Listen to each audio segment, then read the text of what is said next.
Wow! తాటి ముంజలు ఎప్పుడైనా తిన్నారా మీరు? మాకు ఇక్కడ సిటీలో ఇప్పుడు దొరుకుతున్నాయి. డజన్ వచ్చి రూ. 100 తీసుకుంటున్నారు. ఈరోజు తీసుకొచ్చి చాలా బయట హాట్‌గా ఉంది. సరే చల్లగా ఉంటది కదా! తిందామని తీసుకొచ్చానన్నమాట. ఇప్పుడు వీటిని పై అదంతా తీసేసి చక్కగా కూల్‌గా ఇప్పుడే ఫ్రిడ్జ్‌లో పెట్టి బయటికి తీసా. కూల్‌గా తిందామని. ఇప్పుడు ఆ పైన ఉన్న అదంతా తీసేసి చక్కగా రెడీగా పెట్టుకున్నానన్నమాట. అదిగో ఐపీఎల్ చూస్తా ఇలా తిందామని. హ్మ్. చూడండి ఎంత చక్కగా ఉన్నాయో. డీప్‌లో పెట్టా కదా! కొంచెం ఆ కలర్ అలా వచ్చిందనమాట. కానీ చాలా లేతగా ఉన్నాయి.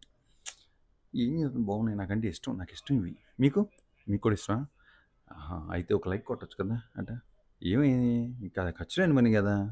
సబ్స్క్రైబ్ చేసుకోండి. అలా సబ్స్క్రైబ్ చేసి లైక్ కొట్టారనుకోండి, మనం ఇలా చక్కగా మాట్లాడుకోవచ్చు ఎన్నో. హ్మ్. ఓకేనా? సరే. Thank you.